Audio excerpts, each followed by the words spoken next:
Carper, the Russian international, with a nose protection for a nose break. John Toshak in the dugout there as Real Sociedad 18th at this stage of the day, playing against Deportivo. Deportivo with that handsome 5-0 victory over Albacete and a personal triumph for Bebeto last week with 5 goals. And the ball going a-bedding as Real Sociedad really did put on the pressure.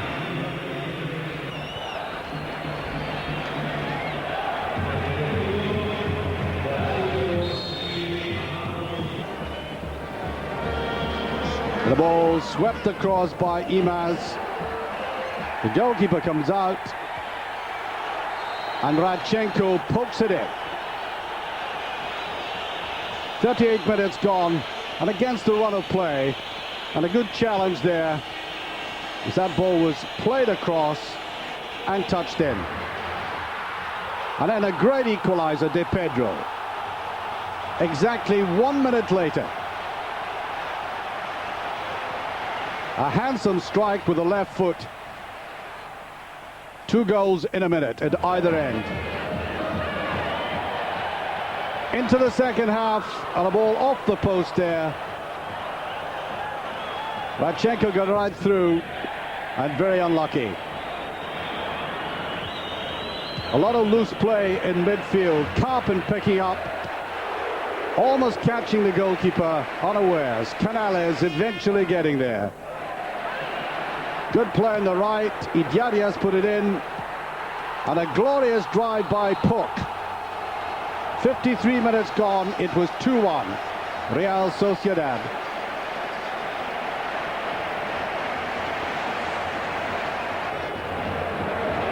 A loose clearance there by Paco. And it was duly punished. And there a flamboyant gesture by Carpen. No protection now. Played himself well into the game. Efforts at the other end. The ball played wide to Nando from that corner kick, but nothing happening from this. The final score, 2-1.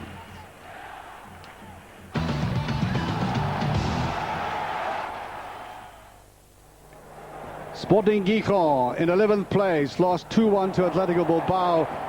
Seville 15th, had a very good no-scoring draw with the league leaders, and right away the referee saying that was a free kick beautifully converted by Thomas in 16 minutes.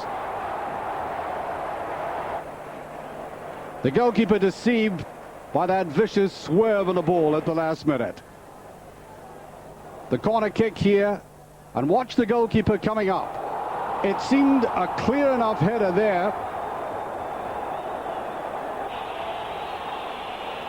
but the referee disallows it. A very unfortunate decision that.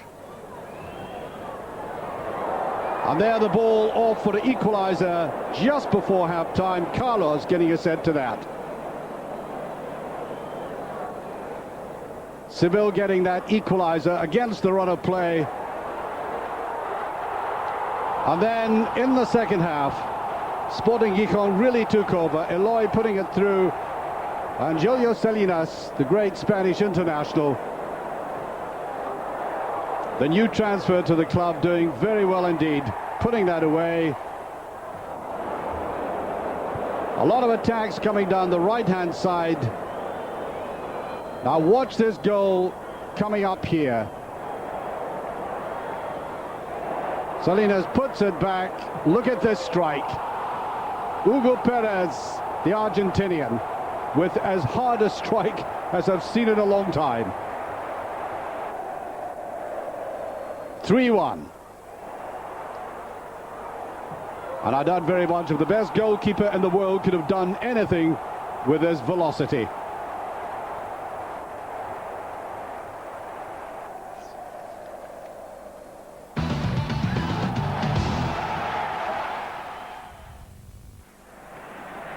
Barca 1-0 with Real last week. Oviedo had lost 1-0 at Betis, and there missed by Popescu right at the start.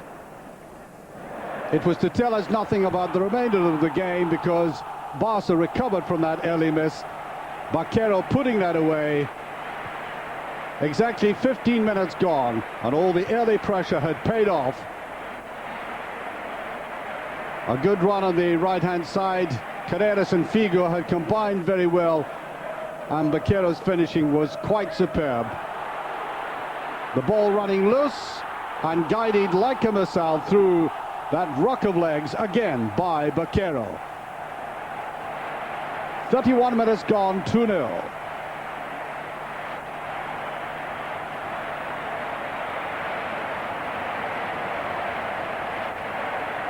Not the easiest of chances with so many men in the crowded penalty area, but Baquero took it brilliantly. And a brilliant ball here by Celades to Baquero again. His hat-trick after 36 minutes.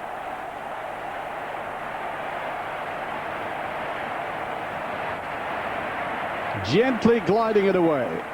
It was the pass by Celades and the run forward at Baquero that really made it. A little bit of a fight back by Oviedo. Ivan Ania scoring in the 59th minute to make it 3-1.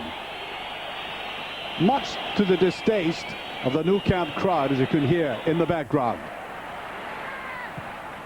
And then De Peña, or Ivan as they sometimes call him, from a centre by Carreras, making it 4-1. And then Hadji coming across to finish it off. De La Peña to Carreras and on to Hadji. He with the final touch. And 2 minutes from the end of the game, it was 4-1.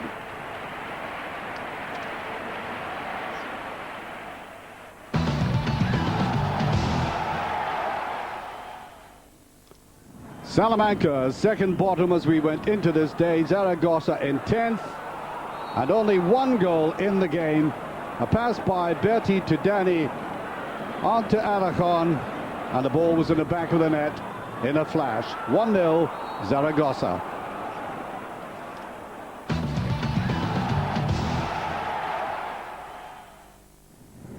Compostela 6 lost to Zaragoza last week. Rayo Vallecano, the newly promoted side, beat Valencia 3-2. But in 20th place and only one goal in the game, which makes Rayo Vallecano's position even worse. Scored by Bent Christensen, the Danish international, after exactly 42 minutes.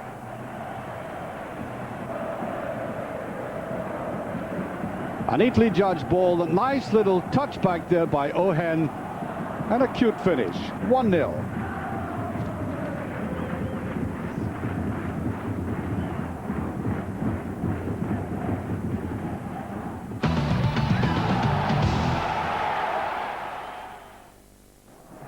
Real Madrid not having their troubles to seek. 13th in the league against Valencia, 9th. And a little chip there, Fernando, having an outstanding game on this particular evening, putting it against the bar. In this very tempestuous stadium, come back there by Real, and almost an own goal as Ferreira got a final touch to that. The new coach, Luis Aragonés. Remember, they had sacked the Brazilian coach, Carlos Fernando Pereira, and now away they went from terrible mistakes by the Real defense, and Galvez picked that up. 24 minutes gone. Something of a give, but it still had to be finished well. Still more pressure. Beautiful ball put through by Mijatovic to Fernando, and the man who had hit the crossbar in the first couple of minutes deserved that goal. 29 minutes gone, 2-0 to Valencia.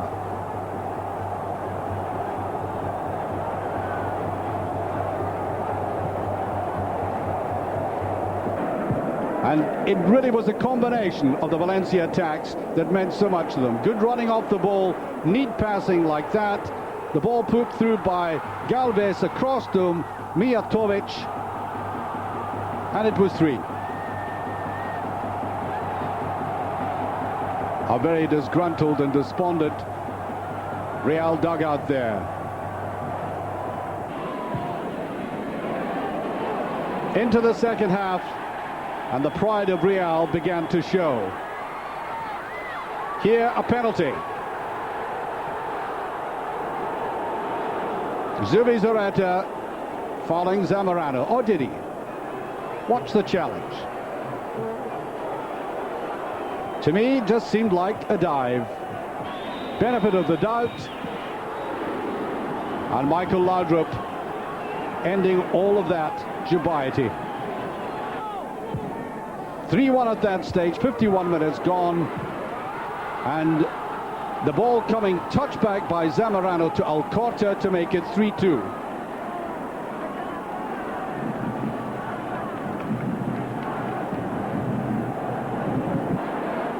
"20 minutes of the game were remaining there, and this looked as if it would put it entirely beyond them when Mijatovic put it through to Arroyo, and he made it 4-2. Now there was 7 minutes to go. Anyway, back, the ball coming through a gap in the defense to Michel, 4-3, but it was too late.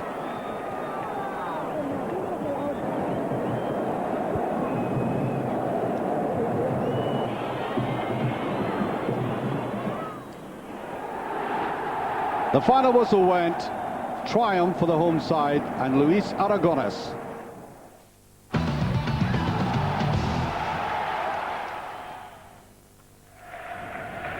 What a season for Atletico Madrid and Espanyol. The leaders in the league playing against each other, and Pantic sweeping that across, and Kiko getting a touch there. 5 minutes had gone. It was 1-0. Rather stunned Espanyol side. And Camacho, the Espanyol coach, being booked by the referee. And the ball swept across there, and so many misses. As Caminero tried to put that away. Atletico were in full spate. The goalkeeper, Tony, of Espanyol, in great form. The ball played back by Pantic again. Simeone with a shot. Now that looked like a free kick. The referee waved play on and maybe felt rather guilty about it because he gives a free kick for that. Lunging tackle there.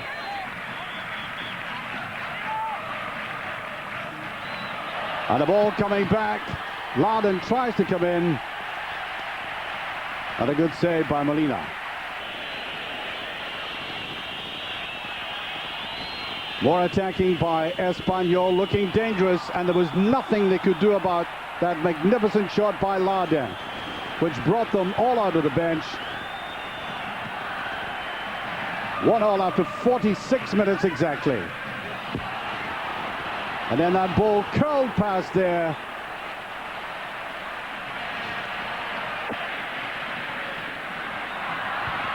A little bit of hesitancy in defense, and that looked like a deliberate pulling back. And the red card eventually produced. Good decision by the referee. From the free kick, a little bit of a deflection, but the main honours goes to Pantic.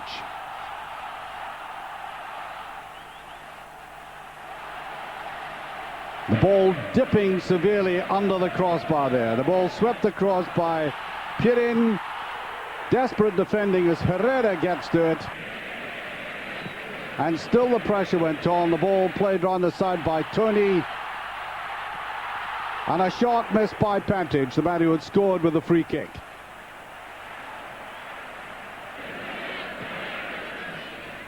Atletico really deserving of another goal there. They almost got it, and the ball again eluded Pantic as he went in on goal. And then an appeal for a penalty, not given. Uzayas had been brought down, only the corner kick. And the goalkeeper certainly didn't know what a ball was. Atletico were holding on, and there were the complaints about the original infringement. And after having gone in the lead and been pulled back, Atletico had looked nervous, but the final whistle ended all of that. Atletico still at the top. Excellent win for them by 2-1. So day 7 to come. Atletico Madrid going strongly. Espanyol, of course, from Barcelona. The two-city rivalries continuing. Day 7, and Barcelona going into this game against Betis sorely handicapped. No Popescu, no Baquero, no Jordi Cruyff, no Codro, and no Hadji. And Guardiola, well, he was on the bench, but that didn't stop them from making a bright start in 7 minutes. Centre by Fico, and Roger coming forward, young player, first full season with the club, and finishing like a veteran. Bit of a fight back by Betis, and appeals for a penalty kick here, and I think with some justification. Indeed, throughout this evening, you did feel there was a charitable referee, and the charity was going towards Barcelona. The ball picked up there, swept in by Tony, and there it was, 2-0. Figo getting the final touch. Now watch this, another appeal for a penalty kick. I think both of them were justified, the referee simply turning away from it all. Well, maybe the offence was originated just outside the box, but there was certainly pulling on it at the end, and a great shot by Alfonso in retaliation. Brilliant running on the outside and a superb shot. But Betis were running out of luck at that stage until exactly 46 minutes. Pierre rising up well, getting his first real chance to make it 2-1. And then great pressure on this Barcelona defense. Another appeal for a penalty. And again, the referee quite indignant about that. Well, I've seen many a penalty given for that. Barcelona fighting back. Great free kick. Just touched away there by Yarro. And right off the line, Ferrer, Abelardo all in there, clearing that. And the man who had made these wonderful bursts, Alfonso, great shot in the first half, unable to stop that. Celades passing on to Sergi. 81 minutes gone, it was 3-1. That looked a very flat defense and a suspicion of offside as Tony picked that up, saw the gap, went for goal, and there were only 7 minutes of the game remaining, 4-1. And again, the defense very static, lovely run forward by De La Peña. And there, as he came from the edge of the penalty area with the defense turning round, the cutest, coolest finish to make it 5-1.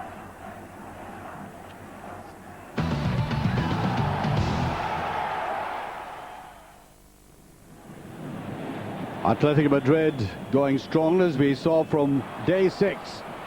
And that immediate attack, defensive error, allowing Simeone in, taking full advantage of that, drawing the goalkeeper before slipping it away in 34 minutes after that defensive error. And the Argentinian in good form.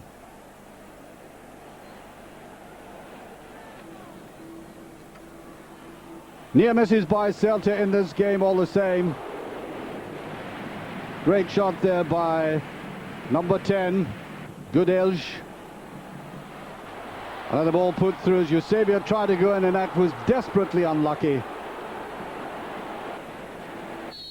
Well, when you're at the top like Atletico Madrid, sometimes you need a little bit of luck, and there was misfortune for them that time.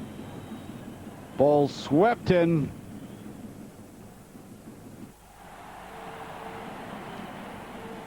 And there, second goal. That ball was put across by Pantic. In came Kiko. 58 minutes gone, made it look ridiculously simple. And the man who'd been taking all these free kicks, Pantic, and a good timing run by Kiko, the combination made it 2-0. Well, these balls were always bothering that defense, almost a repetition that time. 67 minutes, same kind of free kick, same kind of troublesome curving ball, and a textbook header.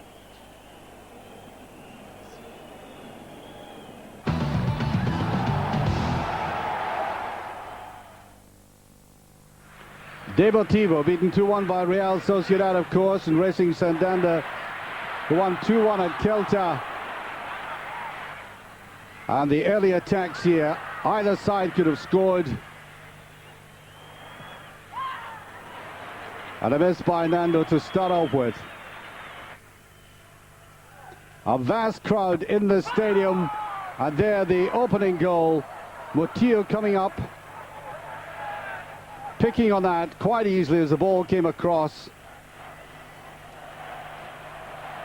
And Racing Santander were one up, rather stunning the crowd.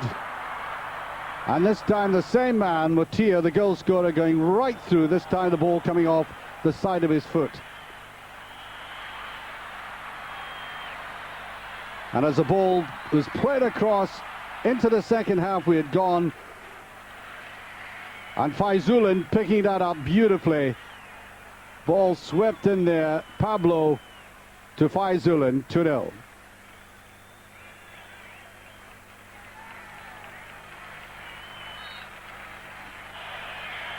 Look no way back now as Luis Fernandez came up and rifled in that shot from a very difficult angle. Everything was coming off for Racing Santander. And you could hear in the background the whistles of derision from the home crowd.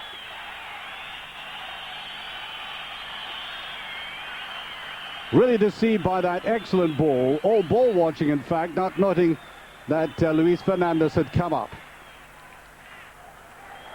And then the fight back, as one might have expected. Beautiful goal this by Bebeto. Notice the slight little hesitation, the little dummy, which threw the defenders before he stroked it away. The master walkabout artist who, of course, scored 5 goals last week. Watch it. This is the hesitation. Wrong foots everybody, and away it goes. Worth seeing again this.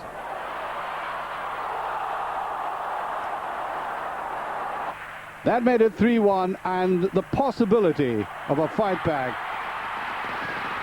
And Mijatovic had a wonderful chance of putting that away. It stayed out. They needed a little bit of luck in this game, and they got it spectacularly from an own goal by Merino. That, though, came in stoppage time. Too late for La Coruña, 3-2 the final score.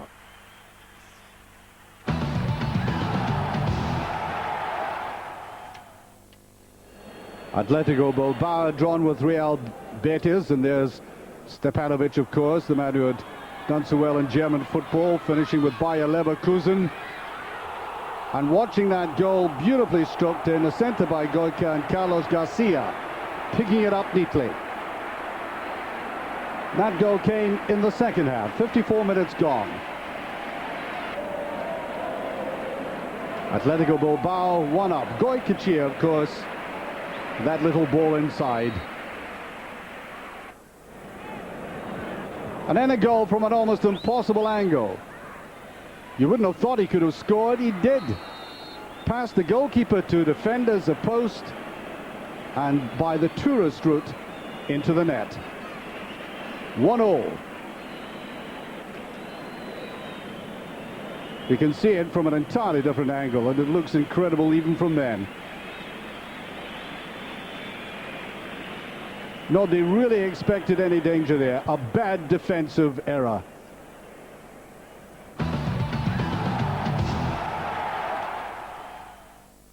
Oviedo had lost 4-1 to Barcelona. Valencia, a great 4-3 victory over Real. And now Oviedo, Valencia playing each other. And the pressure on right away. Oviedo looking very good in front of goal. And flying in there was number 10, Carlos, to try and pick that up. And there the ball headed away. Only goal of the game in the second half. Fernando, Valencia going very strongly at the moment. The ball swept across and put in. Another great effort near the end. Mijatovic brought down. Quite clearly a penalty kick. Penalties seemed hard to come by in this particular day in Spanish football, and even harder to score. Missed by Mijatovic. Only one goal in the game. Valencia full points.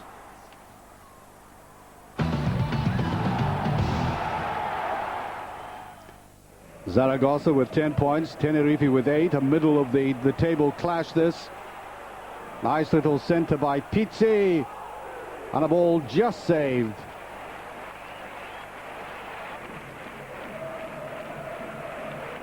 Zaragoza trying hard to get in here, a defensive error by number 3, Alexis. Hesitation between Alexis and Ojeda. But striking back at the other end, Pizzi, always dangerous. And there was a handling offense seen by the referee. Solana handling from Pizzi, as I said, dangerous. Watch his run. Now that looked accidental to me. The handling must be deliberate. The referee said it was a penalty. And at the second effort, it was Pizzi who scored.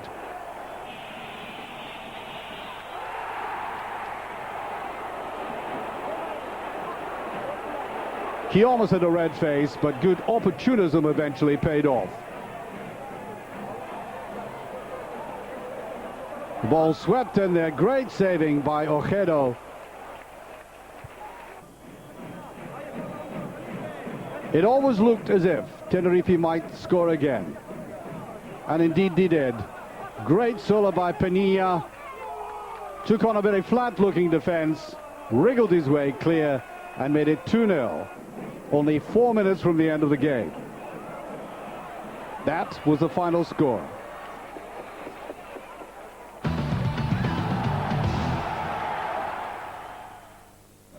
Well, could Real Madrid pick themselves up? There was a goal by Jose Ramon. And that was a very doleful Real Madrid bench again. A defensive error, ball watching there by Amavisca. And the ball swept in for Compostela by Jose Ramon. A very anxious director's box in Real. They needed something desperately keen about the play. They'd looked a bit slack in the early stages. The free kick awarded. And Hierro, as he so often does, bringing Real Madrid level. Beautifully curved free kick to the near post. There could not have been a finer judgment for that. So, 1-1 after 27 minutes. The pressure really on. Beautiful ball by Amavisca, and how about that? You'd almost thought he was getting down to pray before the ball reached his head. But all credit to Amavisca with his center. Watch it, he takes it to his right foot, then to the left, and dabs it with the outside. It required an excellent finish though, and it was.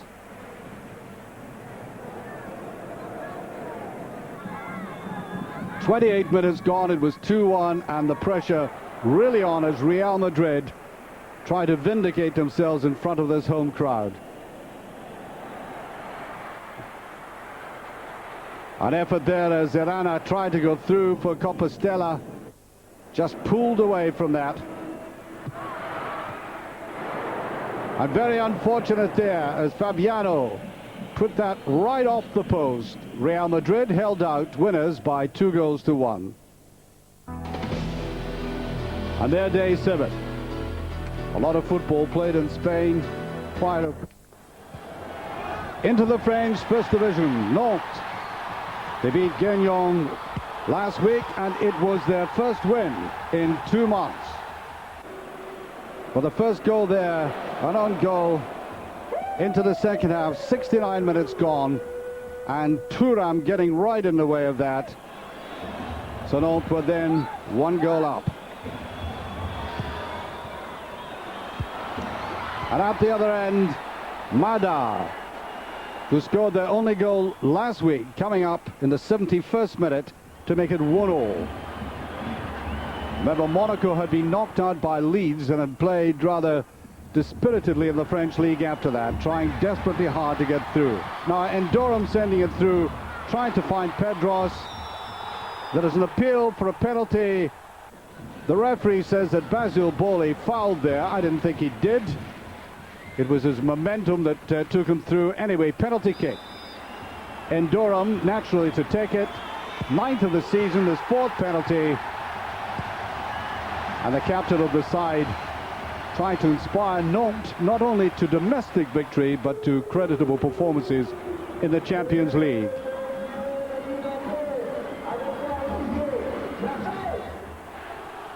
That made it 2-1. A lot of intelligent play, of course, coming from Monaco. Eric Demico on the far side, whipping that in, and a beautifully glided header again by Mada. Second goal of the game. His 5th goal of the season, and again a gentle glance did it. 2-2 the final score.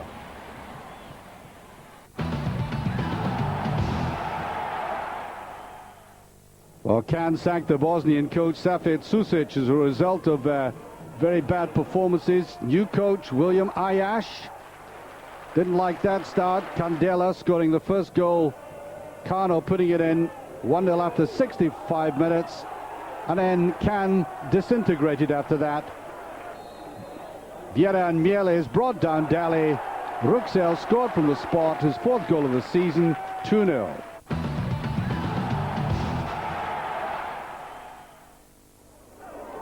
Bastia Le Havre. Bastia's home record, the strong point, having won 4 out of the 6 games. And the only goal of the game came in 11 minutes. Ideally taking a free kick on the right, Maroselli riding high.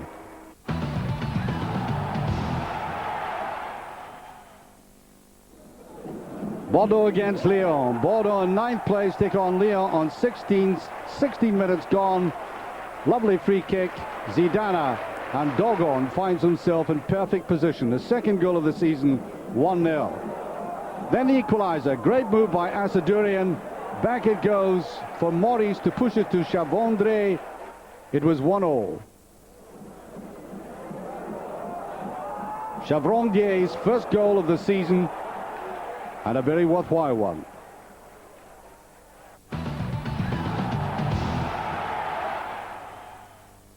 Two weeks ago, Lille attained their first win of the season against Le Havre, but that victory couldn't lift them from the bottom of the table. Not expected to win in this game, but the hero of the night was certainly Simba, getting right in on the spot there. Sibierski to Simba, and he scored his first goal of the season, beating Wenzel in goal. Second goal came in the 70th minute. Takes advantage of a ball put through a very weak-looking defense. He made it 2-0, and Lille go up to second bottom place.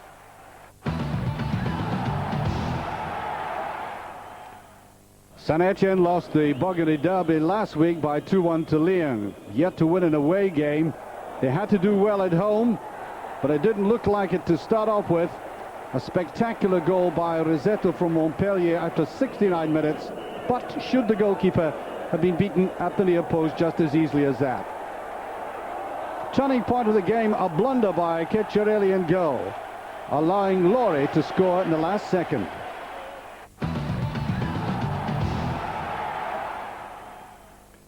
Auxerre lost to Metz 3-1. Only the one defeat in the last 6 games.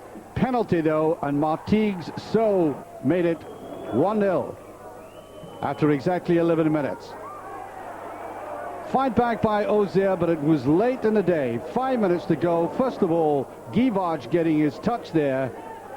And then the winner. Lovely run through here. Lamouchi beating the goalkeeper and just squeezing it over. Auxerre win by 2-1.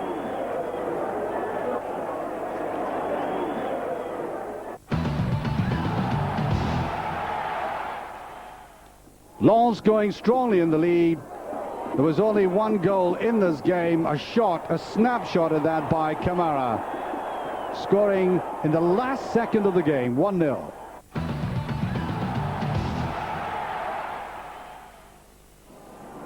Paris Saint-Germain lost the second game of the season last week, 3-1 to Lens, wanted back, a free kick by Ngotti, touch to Pandarovic, but Local comes in, scores his first goal for his club, his new club, to the delight of the crowd.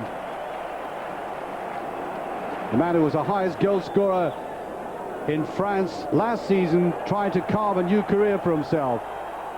However, the equalizer, a pass by the sub-Le Pen, finds Andre driving forward and against the run of the play, and perhaps with a kind of unjustified goal. Second goal of the season for him, 1-1.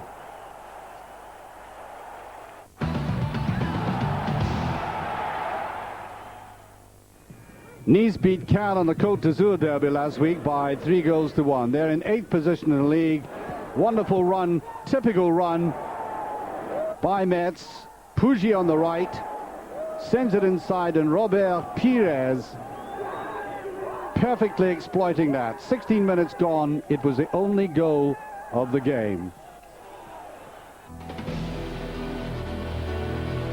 And so Nantes still finding it very hard to get maximum points in any game.